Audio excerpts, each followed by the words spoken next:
ಧನ್ಯವಾದಗಳು ಸರ್. ನಾಡರತ್ನ ಪ್ರಶಸ್ತಿಯನ್ನು ಇವತ್ತು ನಾಡಪ್ರಭು ಕೆಂಪೇಗೌಡರ ಜಯಂತಿ ದಿನದಂದು ಮತ್ತು ವಿಶೇಷವಾಗಿ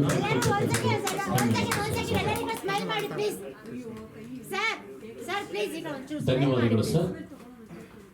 ನಂತರದಲ್ಲಿ ಮಲ್ಲಿಕಾರ್ಜುನ ಕೊಂಗಿ ಅವರು ಆಗಮಿಸಬೇಕು. ಪ್ರಚಾರ ಸಮಿತಿ ಅಧ್ಯಕ್ಷರು, ಉತ್ತರ ಕರ್ನಾಟಕ ಜಾನಪದ ಪರಿಷತ್ತಿನ ಒಂದು ವಿಶೇಷವಾದ ಪ್ರಚಾರ ಸಮಿತಿ ಆಗಿರ್ತಕ್ಕಂಥವರು, ಸಮಾಜ ಸೇವಕರು, ಕಲಾವಿದರಾಗಿರ್ತಕ್ಕಂಥ ಮಲ್ಲಿಕಾರ್ಜುನ ಕೊಂಗಿ ಅವರಿಗೆ ಕರ್ನಾಟಕ ಶ್ರೀ ಪದ್ಮಭೂಷಣ ಡಾಕ್ಟರ್ ಶ್ರೀ ಶ್ರೀ ಶ್ರೀ ಶಿವಕುಮಾರ ಮಹಾಸ್ವಾಮೀಜಿ ಪ್ರಶಸ್ತಿ ನೀಡತಕ್ಕಂಥದ್ದು ಕೂಡ ಹೆಮ್ಮೆ ಮತ್ತು ಸಂತೋಷ.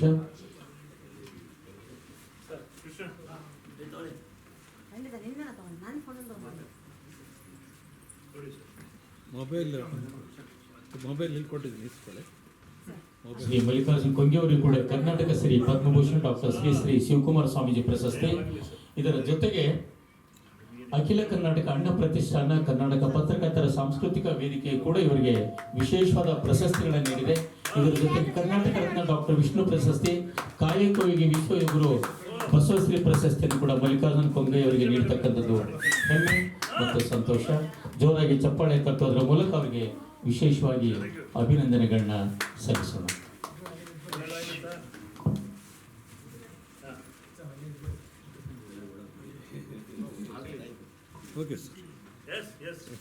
ಯಾರಾದ್ರೂ ಮೇಲೆ ಪ್ರಸಾದದ ವ್ಯವಸ್ಥೆ ಊಟದಿದೆ, ಯಾರು ಊಟ ಮಾಡ್ಕೊಂಡು ಹೋಗೋದ್ರೆ ಮಾಡ್ಕೊಂಡು ಹೋಗ್ಬೋದು ಮೇಲೆ. ಧನ್ಯವಾದಗಳು. ಬಿಸಿ ಬಿಸಿ ಪಲಾವ್ ಇದೆ, ಅದನ್ನು ಸ್ವೀಕಾರ ಮಾಡಿ ಹೋಗ್ಬೇಕು. ಆಗ ಚೆನ್ನಾಗಿತ್ತು, ಈಗ ಇನ್ನೂ ಚೆನ್ನಾಗಿರುತ್ತೆ.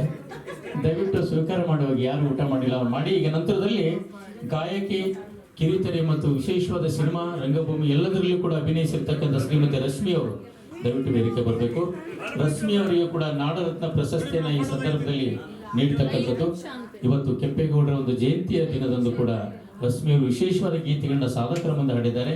ಇದರ ಜೊತೆಗೆ ಇವತ್ತಿನ ಕಾರ್ಯಕ್ರಮದಲ್ಲಿ ಸೂಪರ್ ಸಿಂಗರ್ ಅವಾರ್ಡ್, ಕರೋಕೆ ಗಾಯನದಲ್ಲಿ ಕೂಡ ಅವರಿಗೆ ಅವಾರ್ಡ್ ಕೊಟ್ಟಿದ್ದಾರೆ. ಅದು ಕೂಡ ಪ್ರಶಸ್ತಿಯನ್ನ ಪಡೆಯತಕ್ಕಂಥದ್ದು ಸಂತೋಷ ಮತ್ತು ಹೆಮ್ಮೆ. ರಶ್ಮಿ ಅವರಿಗೆ ಜೋರಾದ ಚಪ್ಪಾಳೆಯನ್ನು ತಟ್ಟಿ ವಿಶೇಷವಾದ ಗೀತೆ ಹಾಡಿದ್ದಾರೆ. ಎಲ್ಲರೂ ಕೂಡ ರಂಜಿಸಿದ್ದಾರೆ. ಅವರು ಕೂಡ ಈ ಒಂದು ಪ್ರಶಸ್ತಿ ನೀಡತಕ್ಕಂಥದ್ದು ಕೂಡ ನಾಡರತ್ನ ಪ್ರಶಸ್ತಿ. ಅವರಿಗೆ ವಂದನೆ, ಅಭಿನಂದನೆಗಳು. ಇನ್ನು ಹಲವಾರು ಪ್ರಶಸ್ತಿಗಳು ತಮಗೆ ಸಿಗಲಿ, ಅವಕಾಶಗಳು ತಮಗೆ ಸಿಗಲಿ. ತಮಗೆ ವಂದನೆ, ಅಭಿನಂದನೆಗಳು ಮೇಡಮ್. ಹಂಗೆ ಒಂದು ಸ್ವಲ್ಪ ಹಿಂಗೆ ನಿಂತ್ಕೊಳ್ಳಿ ಗುರುಗಳು.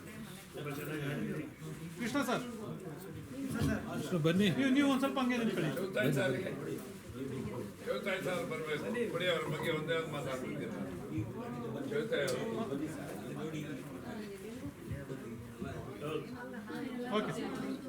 ನೋಡಿ, ವೆಂಕಟೇಶ್ ಚೌತಾಯಿ ಅವರು ಪತ್ರಕರ್ತರಾಗಿ, ಸಮಾಜ ಸೇವಕರಾಗಿ ತುಂಬಾ ಕೆಲಸ ಕಾರ್ಯಗಳನ್ನ ಮಾಡ್ತಾ ಇದ್ದಾರೆ. ನಿರೂಪಕರಾಗಿ ತುಂಬಾ ಕೆಲಸ ಮಾಡಿದ್ದಾರೆ. ನೋಡಿ, ನನ್ನನ್ನೇ ಸುಮಾರು ಒಂದು 10 ಗಂಟೆಗಳ ಕಾಲ ನನ್ನನ್ನು ಇಂಟರ್ವ್ಯೂ ಮಾಡಿದ್ರು. ಬೆಳಗ್ಗೆ ಬಂದವರು ರಾತ್ರಿ 10 ಗಂಟೆ ತನಕ. ಯಾಕೆಂದ್ರೆ ನನ್ನ ಬಗ್ಗೆ 1800 ಪತ್ರಿಕೆ ಇಂಟರ್ವ್ಯೂ ಮಾಡಿದೆ. ಒಂದು 1800 ಕಡೆ ಸನ್ಮಾನಗಳಾಗಿದೆ. ಜೊತೆಗೆ ಎಲ್ಲ ಆಕಾಶವಾಣಿ ನಿಲ್ಲಿದವರು ನನ್ನನ್ನು ಇಂಟರ್ವ್ಯೂ ಮಾಡಿದ್ದಾರೆ. ಇವ್ರು ಮಾಡಿದ ಮೇಲೆ ಇಡೀ ಭಾರತದಲ್ಲಿರೋ ಬಹುತೇಕ ಆಕಾಶವಾಣಿಯವರು ನನ್ನನ್ನು ಇಂಟರ್ವ್ಯೂ ಮಾಡಿದ್ರು. ಅದಕ್ಕೆ ಪ್ರಮುಖ ಕಾರಣಕರ್ತರು. ಒಟ್ಟನ್ನ ಏನಪ್ಪ ಹೇಳೋದು ಅಂತಂದ್ರೆ, ಪ್ರಶಸ್ತಿ ಬಂದಾಗ ನಮಗೆ ಹೆಚ್ಚಿನ ಗೌರವ ಲಭ್ಯವಾಗುತ್ತೆ, ಅದನ್ನ ಉಳಿಸ್ಕೋಬೇಕು. ಅದು ಬಹಳ ಕಷ್ಟ ಇವತ್ತು.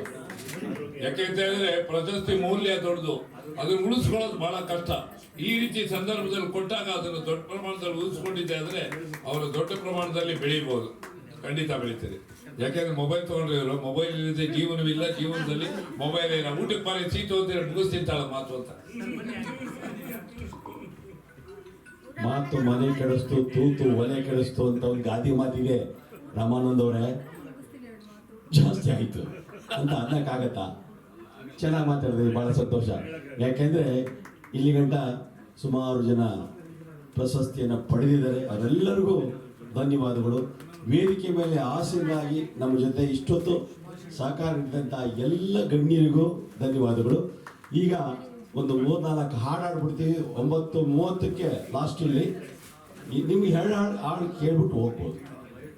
ನಾನು ಹೊರಡ್ತೇನೆ, ತಪ್ಪು ತಿಳ್ಕೊಬೇಡಿ. ಅದಕ್ಕೂ ಮುಂಚೆ ಒಂದೇ ಹೇಳಿ, ನಾವು ಹೋಗಿ ಬರುವಾಗ ನಮಸ್ಕಾರ ಮಾಡಬೇಡಿರಿ, ತಿರಸ್ಕಾರ ನಮಗೆ ಬೇಕು ನಿಮಗೆ ಪುರಸ್ಕಾರ. ಕಲಾಭಿಮಾನಿಗಳೇ, ನಮ್ಮ ನೆನಪೇ ಬೇಕು. ನೀವಿದ್ದರೆ ನಾವು, ನಮ್ಮ ದೇವರೇ ನೀವು. ಅದಕ್ಕೆ ಏನು ಹೇಳ್ತೀನಿ, ಅಭಿಮಾನಿ ದೇವರೇ ಬದುಕಿಗಾಸರೆ ನೀವುಗಳೇ, ಅಭಿಮಾನಿ ದೇವರೇ ನಾವು ಬರಿಯ ಸೊನ್ನೆ, ನಿಮ್ಮ ಆರಕ್ಕೆ ಬೆಂಬಲವೇ ನಮ್ಮ ಬಾಳ್ಗೆ ಸನ್ನೆ. ರಂಗಕಲಾ ಚಾತುರ್ಯದಿ ಯಾರು ಇಲ್ಲ ಮೇರು. ಏನಾಗುತ್ತೆ ಹೇಳಿ, ನಾನು ಎಂಬ ಭಾವ ಬರಲು ಪ್ರತಿಭೆ ಚೂರು ಚೂರು. ಅಭಿಮಾನಿ ದೇವರೇ ಬದುಕಿಗಾಸರೆ ನೀವುಗಳೇ ಅಲ್ವಾ? ನೀವಿಲ್ಲ ಅಂತ ಹೇಳಿಲ್ಲ, ಅದಕ್ಕೆ ಜನಗಳನ್ನ ಪ್ರೀತಿ ಪ್ರೇಮದಿಂದ ನಾವು ನಡೆಸ್ಕೋಬೇಕು ಅಂತ ಹೇಳ್ತಾ, ನೋಡಿ ಒಳ್ಳೆಯ ಉಪಹಾರ ಮಾಡಿದ್ದಾರೆ, ತಿನ್ಬೇಕು. ಯಾಕೆಂತ ಹೇಳಿದ್ರೆ ಒಂದು ಹೊಸ ಗೀತೆ ಹೇಳ್ತೀನಿ, ಹಾಗೆ ಒಂಚೂರು ಕೇಳಿ. ಇಲ್ಲ ಇಲ್ಲ ಇಲ್ಲ ಇಲ್ಲ ಇಲ್ಲ ಅದೇನಿಲ್ಲ ಇಲ್ಲ, ನೋಡೋಣ ಬನ್ನಿ ಎಲ್ಲ. ವೆಹಿಕಲ್ಗೆ ಬೀಗದಕ್ಕೀನೇ ಇಲ್ಲ, ಟ್ಯೂಬ್ಲೆಸ್ ಟೈರ್ ಎಲ್ಲ, ಹಾಕೋ ಬಟ್ಟೆಗೆ ಥೋಳೆ ಇಲ್ಲ, ಮೊಬೈಲ್ ಮುಂದೆ ನಾವು ನೀವು ಏನೇನು ಇಲ್ಲ. ಯುವಕರಿಗೆ ಉದ್ಯೋಗವೇ ಇಲ್ಲ, ರೂಪಾಯಿಗೆ ಬೆಲೆನೇ ಇಲ್ಲ, ಕಲೆಗೆ ನೆಲೆನೇ ಇಲ್ಲ, ಕೆಲವರಿಗೆ ಮಾನನೇ ಇಲ್ಲ. ದುರಾಚಾರಕ್ಕೆ ಫುಲ್ ಸ್ಟಾಪೇ ಇಲ್ಲ. ಇಲ್ಲ ಇಲ್ಲ ಇಲ್ಲ ಅದೇನಿಲ್ಲ ಇಲ್ಲ, ನೋಡೋಣ ಬನ್ನಿ ಎಲ್ಲ. ಒಳ್ಳೆ ಹಾಡು ಕೇಳ್ತಾ ಹೇಳ್ತಾರೆ, ಕೇಳೋಣ ಬನ್ನಿ ಎಲ್ಲ ಅಂತ ಹೇಳ್ತಾ ನಾನು ವಿರಮಿಸ್ತಾ ಇದ್ದೀನಿ. ಅನ್ನಿಂದ ಹೋಗಿ ನಮಸ್ಕಾರ.